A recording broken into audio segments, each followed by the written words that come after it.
Kim Chu, matapang na sinagot ang tanong patungkol sa kung babalikan ba ang ex-boyfriend na si Sian Lim.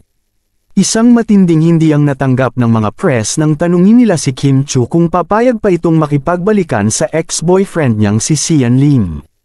Ayon sa aktres, inaamin niyang hindi pa siya nakaka-move on sa hiwalayan nila ng ex-boyfriend na si Sian Lim, ngunit kung may pagkakataon na bumalik ang lahat ay hindi na daw niya yun gugustuhin.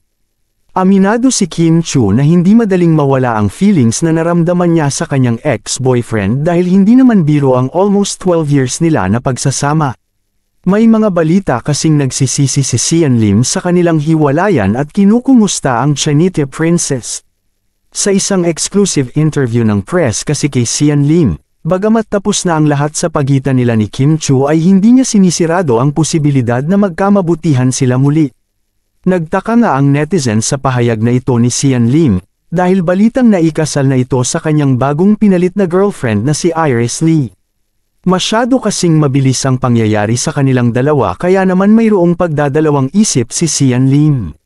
Balita tuloy ng mga sources, nais kayang makipagsabayan muli ni Sian Lim sa agos ng career ni Kim Chu dahil sobrang sikat nito ngayon. Major success nga ang tambalan ni Kim Chu at Paolo Avellino kaya naman tinatangkilik ng madlang people. Para naman kay Kim Chu, never na niyang babalikan ang ex-boyfriend dahil hindi niya maipaliwanag ang nadamang sakit sa kanilang hiwalayan.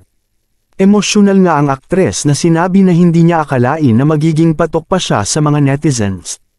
Akala daw kasi ni Kim Chu na katapusan na ng kanyang career at wala na siyang maaasahan sa showbiz world. Kaya naman, sinabi niyang masaya na siya ngayon at hindi niya gusto ng mga distractions sa kanyang buhay. Happy din sila na magkasama ni Paolo Avellino para sa kanilang bagong projects. Anong masasabi ninyo sa balitang ito? Comment down below. Salamat!